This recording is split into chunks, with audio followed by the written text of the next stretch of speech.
ഇനി അടുത്തായി സിറ്റി അലവിക്കുട്ടി.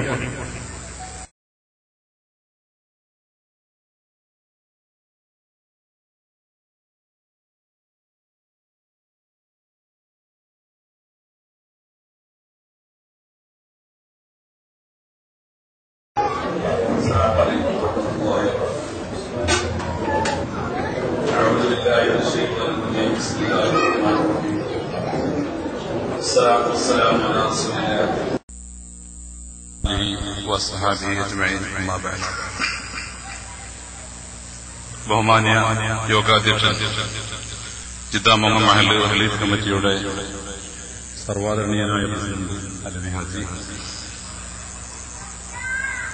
വേദിയിലിരിക്കുന്ന വിശിഷ്ടാതിഥി മുസ്തഫ സഖാഫിദെന്നല്ല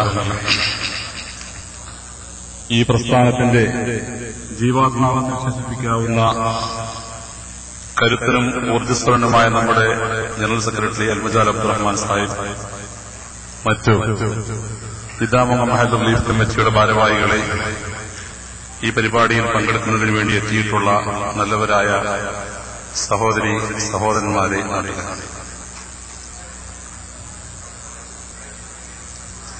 അതിഗംഭീരമായ ഒരു ഉദ്ബോധന പ്രസംഗത്തിന് ശേഷം മറ്റൊരു പ്രസംഗത്തിന് സമയം മെനക്കെടുത്തുന്നത് അധികപ്പറ്റാണെന്ന് മനസ്സിലാക്കിക്കൊണ്ട് ഞാനൊരു വിഫല ശ്രമം നടത്തുന്നില്ല. മഹല്ല് കമ്മിറ്റിയുടെ പ്രവർത്തനങ്ങളെക്കുറിച്ചും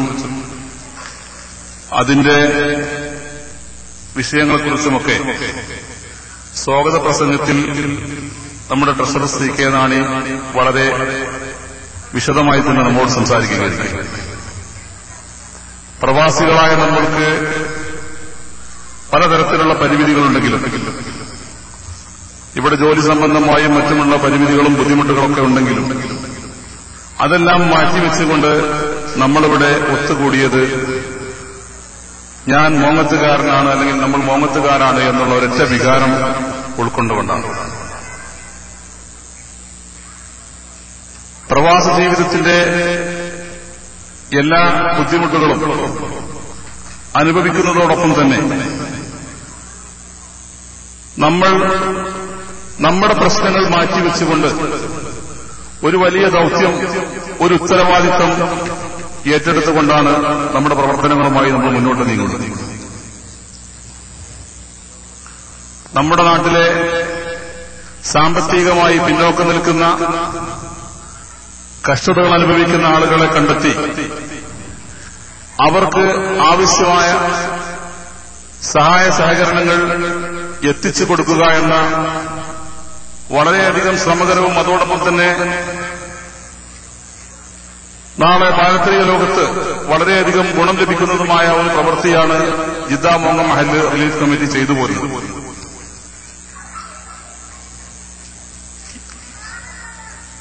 രാഷ്ട്രീയപരമായിട്ടും വിശ്വാസപരമായിട്ടുമൊക്കെ വ്യത്യസ്ത അഭിപ്രായങ്ങളുള്ള നമ്മൾ അത്തരം അഭിപ്രായ വ്യത്യാസങ്ങളും മറ്റും മാറ്റിവെച്ചുകൊണ്ട് ജീവകാരുണ്യ പ്രവർത്തനം എന്നുള്ള ഒരൊറ്റ ലക്ഷ്യം മുന്നിൽ വെച്ചുകൊണ്ടാണ് നമ്മളിവിടെ ഒത്തുചേർന്നിരിക്കുന്നത്. അതുകൊണ്ട് തന്നെ മറ്റെന്തൊരു കൂട്ടായ്മയെക്കാളും മറ്റെന്തൊരു പ്രവർത്തനത്തെക്കാളും ഏറ്റവും മഹത്തരമായൊരു പ്രവർത്തനമാണ് ഈ പ്രവർത്തനമെന്ന് മനസ്സിലാക്കിക്കൊണ്ട് തന്നെയാണ് നമ്മൾ ഓരോരുത്തരും ഇവിടെ നിൽക്കുന്നത്. മഹല്ല് കമ്മിറ്റിയുടെ പ്രവർത്തന റിപ്പോർട്ട് നമ്മളെല്ലാവരും കേട്ടു. ചുരുങ്ങിയ കാലയളവിനുള്ളിൽ 28 ലക്ഷം രൂപ നമുക്ക് നാട്ടിലേക്ക് അയക്കാൻ കഴിഞ്ഞു എന്നുള്ളത് അൽഹംദുലില്ലാഹ് ഒരു വലിയ ഒരു മഹത്തായ സംഭവം തന്നെയാണ്. എന്നാൽ അതോടൊപ്പം നമ്മൾ മനസ്സിലാക്കേണ്ട മറ്റൊരു കാര്യം, 28 ലക്ഷം രൂപ അയക്കുക എന്നുള്ളതൊരു വിഷയമുള്ള കാര്യമല്ല. അങ്ങനെ അത് ഇവിടുത്തെ മണി ട്രാൻസ്ഫർ കമ്പനിക്കാരോട് പറഞ്ഞാൽ അവർ കൊടുക്കും, ഇവിടെ റിയാൽ കൊടുത്താൽ മതി. പക്ഷേ അതിനുള്ള റിയാൽ ഇവിടെ സമാഹരിച്ചെടുക്കുക എന്നുള്ളത് വളരെയധികം ശ്രമകരമായ ഒരു ദൌത്യമാണ്. 8 വർഷത്തോളമായി ഈ പ്രസ്ഥാനത്തിലെ ജനറൽ സെക്രട്ടറി ആയിരിക്കുന്ന ശ്രീ അൽമജാൽ അബ്ദുറഹ്മാൻ ജിദ്ദക്കകത്തും ജിദ്ദയുടെ പരിസര പ്രദേശങ്ങളിലും അലഞ്ഞ് തിരിഞ്ഞ് നടന്നിട്ട് തന്നെയാണ് ഈ 28 ലക്ഷം രൂപയ്ക്ക് സമാനമായ 2 ലക്ഷം, അത് 2 ലക്ഷത്തിലധികം റിയാൽ സമാഹരിച്ചെടുത്തത് എന്നുള്ളത് നമ്മൾ മനസ്സിലാക്കുമ്പോൾ നമ്മൾ പുനർചിന്തനത്തിന് തയ്യാറാവണം. ഞാനും നിങ്ങളും ഈ മഹല്ല് കമ്മിറ്റിയുടെ ഈ പ്രവർത്തനത്തിൽ എന്ത് കാര്യങ്ങളാണ് ചെയ്തത് എന്നുള്ളത് ഒരാത്മപരിശോധനയ്ക്ക് വിധേയമാക്കേണ്ടിയിരിക്കുന്നു. 2.5 ലക്ഷത്തിൽ പരം റിയാല് ഇവിടെയുള്ള പ്രവാസികളിൽ നിന്ന് 10ഉം 20ഉം റിയാല്, 10 റിയാലാണ് നമ്മൾ വരിസംഖ്യ ഇടുന്നത്.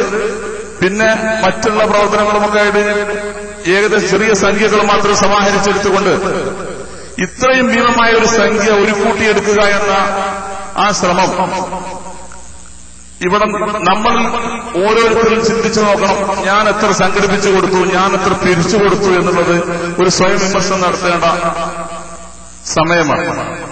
പലർക്കും സമയത്തിൻ്റെതായ പല പരിമിതികളുണ്ടാവും, ജോലി സംബന്ധമായ ബുദ്ധിമുട്ടുകളുണ്ടാവും. എങ്കിലും തൊട്ടടുത്ത് ജോലി ചെയ്യുന്ന ആളുകൾ, തൊട്ടടുത്ത് താമസിക്കുന്ന ആളുകളെ, അല്ലെങ്കിൽ സ്വന്തം റൂമിൽ താമസിക്കുന്ന ആളുകളുടെ പോലും പണം സമാഹരിച്ച് ഇവിടെ എത്തിക്കുന്ന കാര്യത്തിൽ നമ്മളിൽ പലരും വീഴ്ച വരുത്തുന്നുണ്ട്.